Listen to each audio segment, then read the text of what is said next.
President Trump has floated some Supreme Court picks, potentially, if he were to be reelected or if a tragedy would happen to one of the justices. He has named 20 people, including his new boot-looking friend, Ted Cruz, and Josh Hawley. So he's trying to, I guess, appoint senators and just basically big names who are also conservative hawks, including also Tom Cotton, who's one of the scariest people in government right now. The president's running list, which he first compiled in 2016, already included more than a dozen conservative legal minds from across the country. With Wednesday's additions, he adds bulk to the number of justices he would choose from to bolster the court's conservative majority. While there's no current vacancy on the Supreme Court, it's believed the next president could appoint at least one justice. Justice Ruth Bader Ginsburg, the anchor of the court's liberal wing, is 87 and has faced recent health challenges, and Justice Stephen Breyer is 82. Justice Clarence Thomas, currently the Supreme Court's longest serving member, is 72. As of Wednesday, Trump has appointed 205 federal judges, including 2 Supreme Court nominees, according to a spokeswoman for the Senate Judiciary Committee. The latest iteration of Mr. Trump's list includes 3 sitting US senators, Tom Cotton of Arkansas, Ted Cruz of Texas, and Josh Hawley of Missouri, as well as current lawyers working in the Trump administration. Former Solicitor General Noel Francisco, who argued on behalf of the Trump administration before the Supreme Court, is also among the new contenders, as is former Solicitor General Paul Clement, who worked under President George W. Bush. The Wednesday list includes Daniel Cameron, the Black conservative Kentucky Attorney General, who has faced criticism over his handling of the police shooting death of Breonna Taylor, which sparked nationwide protests against police brutality.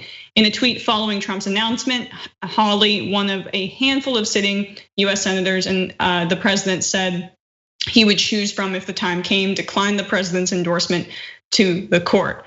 And he tweeted, "I appreciate the president's confidence in listing me as a potential Supreme Court nominee, but as I told the president, Missourians elected me to fight for them in the Senate, and I have no interest in the high court. I look forward to confirming constitutional conservatives." But that means that Ted Cruz and Tom Cotton, who is really an old school hawk, they are both potentially in the running. We know that Tom Cotton is a huge advocate for wars across the globe and is basically a traditional style fascist. And Ted Cruz, despite Trump tweeting negative things about his wife and her appearance and insinuating that his father killed JFK, he's come around to kiss Trump's ring. I would say the other thing, but I don't want to get censored. And Trump is now rewarding him with this potential position. But it is very scary, because I believe if Tom Cotton or Ted Cruz or some of these other nominees were actually on the Supreme Court, they would be dogmatic in trying to overturn things like Roe v. Wade.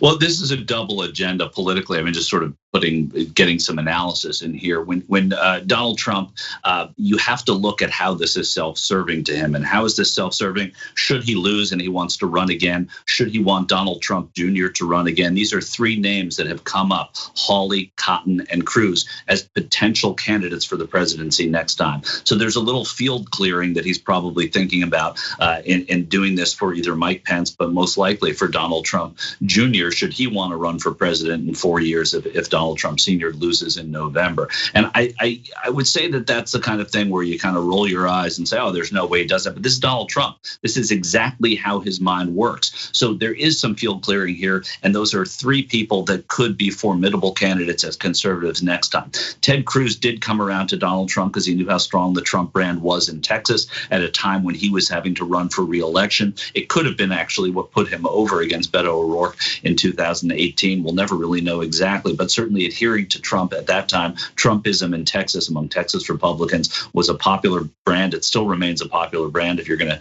take your boat out on a lake and watch it sink with a flag of Trump on the back, it means that there's still some appeal to Donald Trump there. The other side of this is purely political now.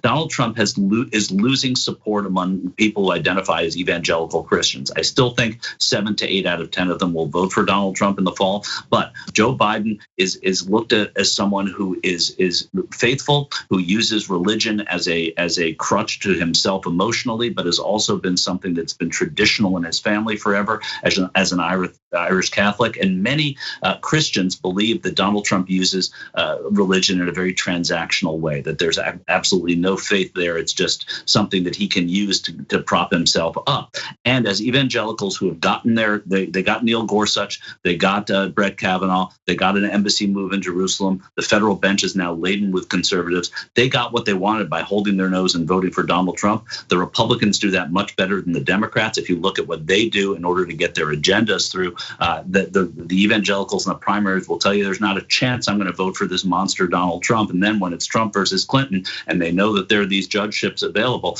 they're going to do that because it's smarter politics. Now that Trump's losing them, he has to throw some appeal to them. Hawley, Cotton, Cruz, real conservatives. Two of the three of them are very nationally recognized, one more than any of them, Ted Cruz. So it's probably good bait for evangelicals, and that's something that the president needs in a couple of months.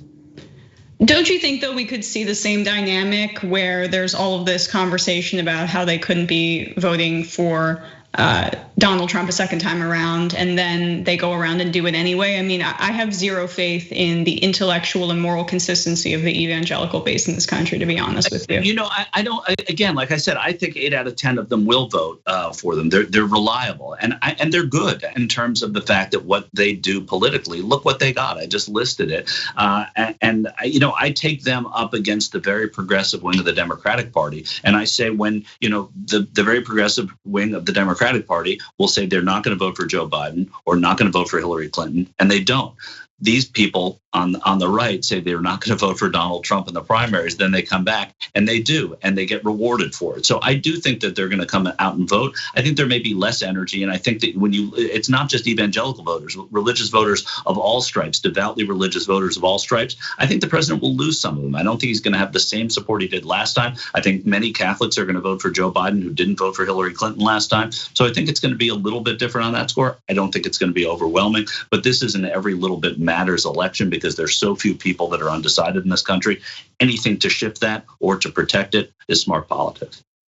Yeah, it is really amazing, though. I understand what you're saying about Biden's faith, but the difference in the reaction between Hillary Clinton and Joe Biden, there's so much that has to do with the fact that the right has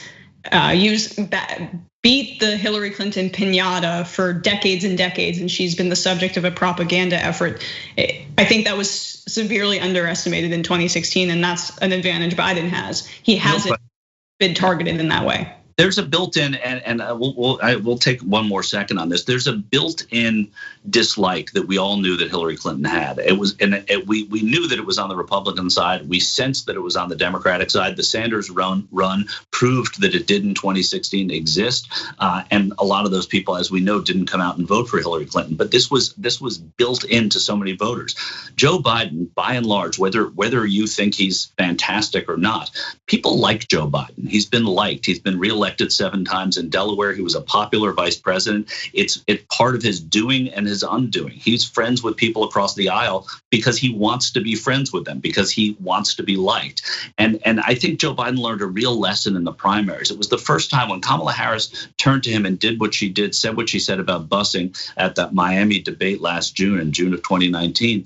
You listened, and we were both there, Emma. You listened and you also watched, and you watched Joe Biden. I looked at it as almost surprise on his part, saying, I can't believe somebody's being mean to me. Nobody's ever mean to Joe Biden. And I think it served him well as he's gone into the general election. I think it'll make him a better debater. I think it's made him a better candidate even in this odd year. But I think what you said is absolutely true, Emma. There was a built-in dislike of Hillary Clinton that Joe Biden does not work with. And that's a huge advantage for him this time. Definitely. For more political news, breakdowns, interviews, stories of activism, and me trying my hardest to care about the occasional big celebrity news story, subscribe to our YouTube channel at youtube.com/The Damage Report. And you can ring the bell wherever it is so you don't miss anything.